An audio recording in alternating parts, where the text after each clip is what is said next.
जय श्री हरि। वैशाख मास महात्म 29वां अध्याय। व्याध बोला, हे ब्राह्मण, आपने समस्त शुभ फल के दाता वैशाख धर्म विष्णु भगवान के निमित्त बताए। सो हे प्रभु, वह विष्णु कैसे हैं, उनके लक्षण क्या हैं, परिणाम क्या हैं, कैसे लोग अपने सद्भाव से इन्हें जान सकते हैं, वैशाख धर्म क्या है जिनसे विष्णु भगवान प्रसन्न होते हैं, यह सब मुझे बताइए, मैं आपका सेवक हूँ। व्याध के इस प्रकार पूछने पर जगत के ईश अन्नमय नारायण को नमस्कार कर शंख मुनि बोले, हे व्याध सुन, मैं विष्णु के कलमश रहित रूप का वर्णन करता हूँ। यह रूप ब्रह्मादि से लेकर किसी मुनि के ध्यान में नहीं आता। विष्णु भगवान पूर्ण शक्ति युक्त निर्गुण अनंत सच्चिदानंद स्वरूप हैं। संपूर्ण चराचर विश्व उन्हीं के आश्रय और वश में है। अब मैं तुझे उसी परमात्मा साक्षात ब्रह्मा के लक्षण बताता हूँ, जिससे उत्पत्ति, स्थिति, संहार, आवृत्ति, नियम, प्रकाश, बंधन, मोक्ष और वृत्ति होती है। इस परमात्मा के जन्मादि तो केवल शास्त्र से जानने योग्य है। वेद, स्मृति, पुराण, इतिहास, पंचरात्रि और महाभारत ये विष्णु भगवान के आत्म रूप हैं। इन्हीं के द्वारा भगवान विष्णु जाने जाते हैं और अन्य किसी प्रकार से नहीं जाने जाते। इनके जन्म कर्म और गुणों को जानकर प्राणी मोक्ष पाते हैं। कर्म से विष्णु भगवान का महात्म्य सातिशय होता है। इसी प्रकार देव, ऋषि, पिता और माता प्रत्येक में शक्ति स्वरूप से विद्यमान रहते हैं। प्रत्यक्ष आगम या अनुमान से, बल और ज्ञान से सुख में प्रथम मनुष्य को उत्तम जानो, फिर ज्ञान आदि द्वारा आवर्त राजा को 100 गुना अधिक जानो। इससे तत्वाभिमानी देवताओं को 7 गुना अधिक जाने। देवताओं से सप्त ऋषि बड़े हैं। सप्त ऋषियों से अग्नि, अग्नि से सूर्य, सूर्य से बृहस्पति, बृहस्पति से वायु, वायु से इंद्र, इंद्र से पार्वती, पार्वती से जगतगुरु महादेव, महादेव से बुद्धि देवी और बुद्धि से भी प्राण बलिष्ठ है। प्राण से अधिक कुछ नहीं और ये संपूर्ण जगत प्राणात्मक है। प्राण ही से सब जगत व्यवस्थित है। नील मेघ के समान प्रभा युक्त सबका आधारभूत इसे सूत्र कहते हैं। लक्ष्मी के कटाक्ष मात्र से इनकी स्थिति है। तब व्याध बोला, वह लक्ष्मी देवादिदेव विष्णु भगवान के एकमात्र कृपा पात्र हैं।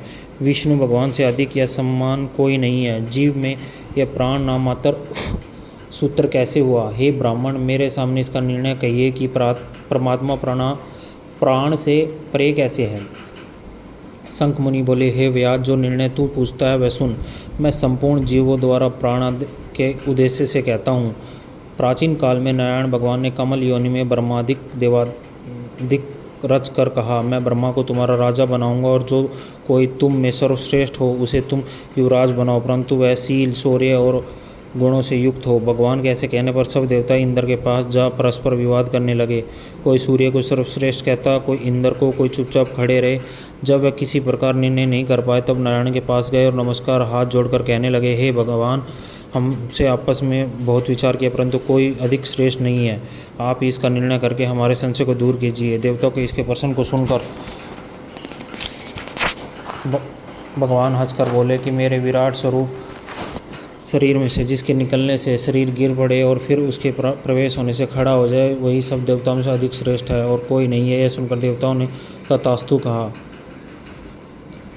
जब जयंत नाम का देवता भगवान के पाँव से निकल गया तब उसको पंगु कहने लगे। गुणादि में से दक्ष प्रजापति निकल गए तब उन्हें षंड कहने लगे। हाथों से संपूर्ण देवताओं का स्वामी इंद्र निकला तो उसे हस्तहीन कहने लगे। नेत्रों से सूर्य निकला तब उसे काणा कहने लगे। नाक से अश्विनी कुमार निकले, उन्हें नासिका रहित कहने लगे। कानों से दिशाएं निकली तब उन्हें बहरा कहने लगे। जीवा से वरुण निकल गया, उसे अर्शज्ञ कहने लगे। वाणी से वाणीश्वर अग्नि निकला और उसे गूंगा कहने लगे। ये कथा हम पहले भी सुन चुके हैं क्योंकि तब मैंने ये कथा गूगल की सहायता से आपको सुनाई थी। तो आखिरी में प्राण ही ऐसे थे जो जिनकी महिमा कही ही नहीं गई।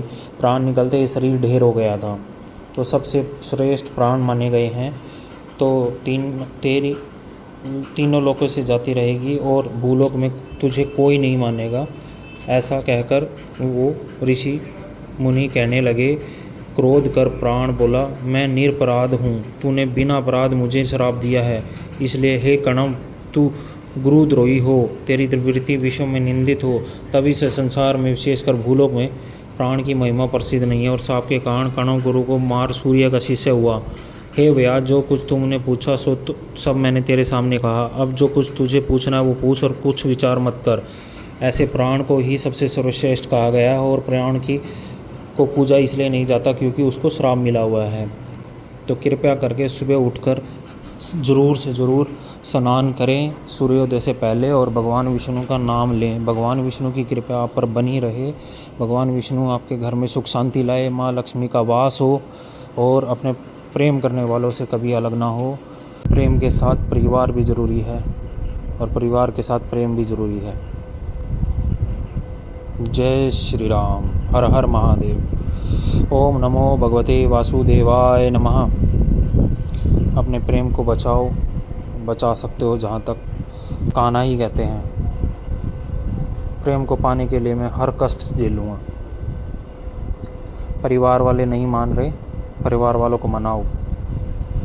कान्हा का यही कहना है और कान्हा आपको देख रहे हैं। कान्हा की कृपा बनी रहे। मैं शांत हो गया हूँ अंदर से भी। अपनी लड़ाई खुद ही लड़नी है सबको। हर हर महादेव। ओम नमो भगवते वासुदेवाय नमः। भगवान आपकी हर मनोकामना पूरी करे और खासकर आपके प्यार को खुश रखे। कृपया बनी रहे।